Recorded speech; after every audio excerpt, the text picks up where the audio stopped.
Alright, attempt number 5. It stopped recording on me every single time, so here we go. We're going to erase everything and do it all again. I don't even know where my eraser is. Here it is. Down here. I don't even know why I've started recording. Let's see if it even records through me erasing everything that I've already done. Just so I can do it again. 5th time. Because it's cut off after 4 minutes every time. Erase my graph over here. That's great. Good news. And there we go. Now it can be N. Is this even the one I was using? No. This was chalkboard. Alright, my name is Charlie Poarch and this is my P4 retest. We are still recording. Good news. So, let's pretend we did P1, P2, P3 perfectly, got a solution for a partial differential equation, which we can see up here. Ux of t is equal to the sum of Cn, which is your coefficient, times e to the 2 pi nx times sine of pi over 2 nt. And then we're given an inhomogeneous boundary condition, which is the point of P4, of u4 of t equals 4 times sine of 7 over 2 pi t plus 16 sine of 6 pi t. So, you're going to want to plug in those conditions into your initial solution. So, n equals 1 to infinity, c to the n, e to now the 8 pi t,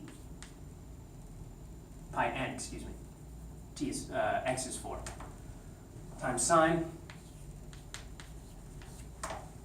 of pi over 2 nt. That bit stays the same because t is equal to t.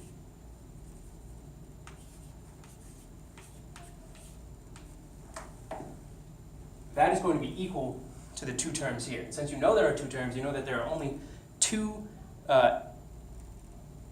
n locations, like n iterations, where a value actually exists. So all the other cn's are going to be equal to 0. So let's find those n's. So you can see here there's no exponential, there's no e raised to the anything, so it must be taken care of in the coefficient, which means you can figure out what n has to be by looking at what's inside your sign. So for the first one, 7 over 2 pi t, we have pi over 2 nt over there, so obviously what's missing is a 7. That's pretty easy. You could set those equal to each other and actually solve the algebra. We're just going to assume we know how to do that, and we know that the first n is going to be equal to 7. So now we need to solve for a C7 coefficient, which will just be C7 times e to the 8 pi times 7, which will be 56 pi, e to the 56 pi, times sine of 7 over 2 pi nt. Or, excuse me, pi n. Pi t. Oh, like I said, 5th time I'm doing this. Pi t. And then we set that equal to this, 4. Just that term. Because this 16 term we're not dealing with yet. So 4 sine of 7 over 2 pi t. And then we simply have to solve that for C7. That's the point. We need to find our coefficients. So the signs will cancel out pretty easily, and you're left with C7 is equal to 4 over e to the 56 pi. So that's your first coefficient. And then we need to do the same thing for the second term here, 16 sine of 6 pi t. So once again, we need to find n, which since up here it's pi over 2, n is going to be equal to 12 here. So we have C12 that we now need to solve for, and we do the same thing as up here. E to now it's going to be the 96 pi, 8 times 12, times sine of 6 pi t is equal to 16 sine 6 pi t. There we go. Once again, sine's going to cancel. You do some easy algebra and you solve for C12, which is equal to 16 over e to the 96t. Still recording. Brilliant. It's the farthest we think we've made it. I'm so happy. And then you can plug these back in, because you know all the other ones have to be 0. That's it. You've covered both your terms. You have both two coefficients for two terms in your solution. So the rest of the summation is going to be equal to 0. So every other Cn is going to be equal to 0. So now you can just plug these back in, and you get your final equation for this particular Ux of t is equal to your first coefficient, 4 over e to the 56 pi, at n equals 7, so you have times 56, or excuse me, times e to the 56 pi. So those will cancel, but I want to leave it in just to show what's the coefficient and what comes from our base equation. Times sine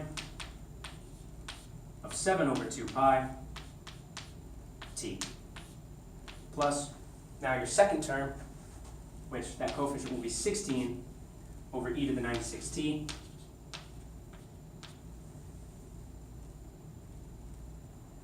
e to the 96 pi. I don't know why I wrote t there. E to the 96 pi. I was going to say, it didn't sound right. E to the 96 pi times e to the 96 pi times sine of 6 pi t.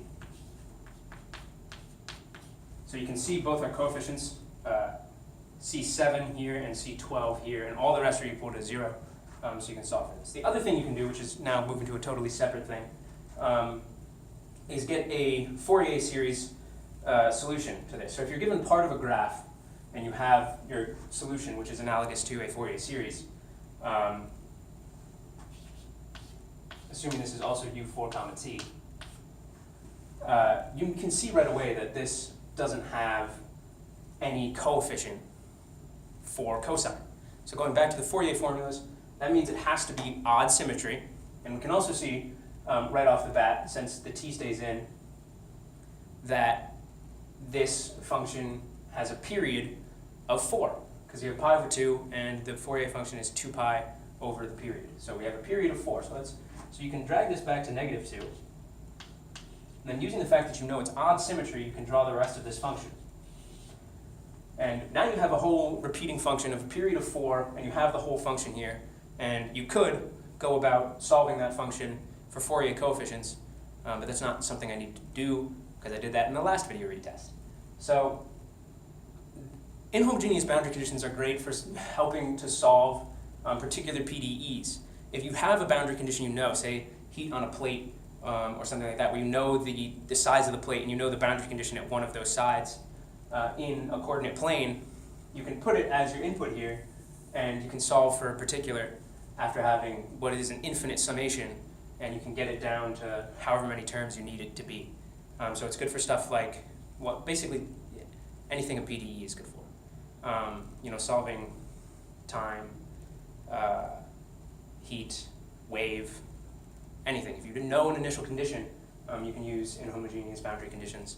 Or if you know a boundary condition, you can use inhomogeneous boundary conditions to get a particular. So thank you, that's my P4 retest, and I really think we recorded the entire thing this time, which I'm so excited about because I can finally go home and go to bed.